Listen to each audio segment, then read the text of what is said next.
Magandang araw sa inyong lahat. Ako nga pala si Ginoong Miljon B. Cariaga. Sa araw na ito, ating tatalakayin kung ano ang ating paksang. Ang ating paksa sa araw na ito ay tula. Bago natin ito sisimulan, narito ang mga layunin na matutunan pagkatapos ng talakayan sa araw na ito. Ang una ay natutukoy ang mga katangian ng tula. Pangalawa ay nakagagawa ng tula gamit ang mga katangian ng tula. At ang pangatlo ay naibabahagi ang sariling opinyon sa pamamagitan ng mga katangian ng tula at mga uri nito. Ngayon, may ipapakita ako sa inyo.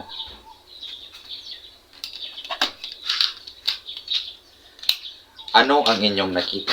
May tatlo ako ditong mga real objects. Tama, ito ay mga salamin.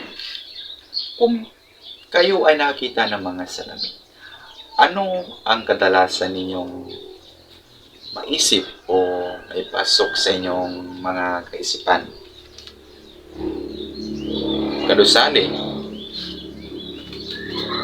Tama, ikaw ay makita ng iyong hitsura. Ano pa? Pwede rin sa sarili. Tama. Ang salamin ito ay hindi lamang nakikita natin ang ating mga mukha sa pamamagitan nito, kundi atin ring makikita ang ating mga damdamin. Makikita rin natin kung tayo ba ay masaya, malungkot, at galit sa pamamagitan ng salamin. Ganon din sa tula. Ang tula ay nagpapahayag ng damdamin, kaisipan, at mga karanasan, at gumamit ito ng malikhaing mga malikhaing salita na ginagamit. May mga uri ang tula. Ano sa tingin ninyo? Tumayo ka, lanaha? Tama, ito ay pasalaysay. Kapag sinasabi natin pasalaysay, ano ba ito? Gundaw. Magaling, ito ay naglarawan ng pangyayari. Sa tingin ninyo, ano pa ang susunod na uri ng tula? Palomar. Tama, ito ay pandamdamin o liriko. Sa salitang pandamdamin, ito ay tumutukoy sa tama, ito ay tumutukoy sa mga damdamin o sa damdamin ng tula. Ano pang susunod? Ito ay subukan mo. Melon. Tama, ito ay pandulaan. Ibig sabihin, sa salitang pandulaan, ito ay magbigay ka ng ideya. Banyel. Tama, ito ay nagpuko sa dula.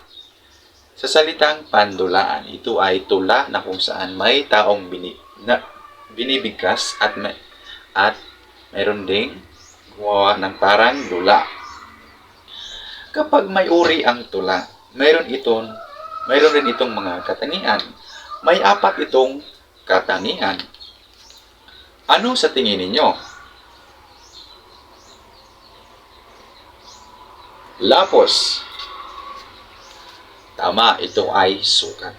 Kapag sinasabing sukat, magbigay ka ng ideya. Yorong, ito ay bilang ng pantig. Tama. Ano pa ang susunod? Ito ay tugma. Ang tugma, ito ay halimbawa na lang kapag ang tula ay may rhyme, tinatawag din itong rhyme.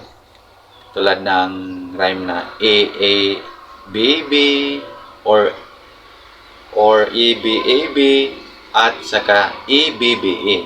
Yun ang panghuling tunog na kung saan ay tumutupa at magandang pakinggan kapag tayo ay nagbabasa ng tula o nakikinig. Ano pa ang susunod sa tingin ninyo ang mga pwedeng katangian ng tula? Magbigay ka ng ideya. Elom. Tama, ito ay talinghaga. Kung ano nga, sa tingin nyo, ano ang talinghaga? Tama. Tama si Dagunan. Ito ay may tinatagong kahulugan. Mga talinghagang salita na kung saan hindi natin alam ang mga kahulugan. Sa pamamagitan ng tula, malalaman natin kung ano ang kahulugan nito. Naintindihan lang ba? Mabuti naman. At ang panghuling katangian ng tula ay sa hanay na ito, may ideya ba? Tama si Goyha. Ito ay kariktan. Ano ang kariktan? Bakit isa ito sa mga katangian ng tula? Tama. Dahil ang kariktan ay isang impresyon sa tula.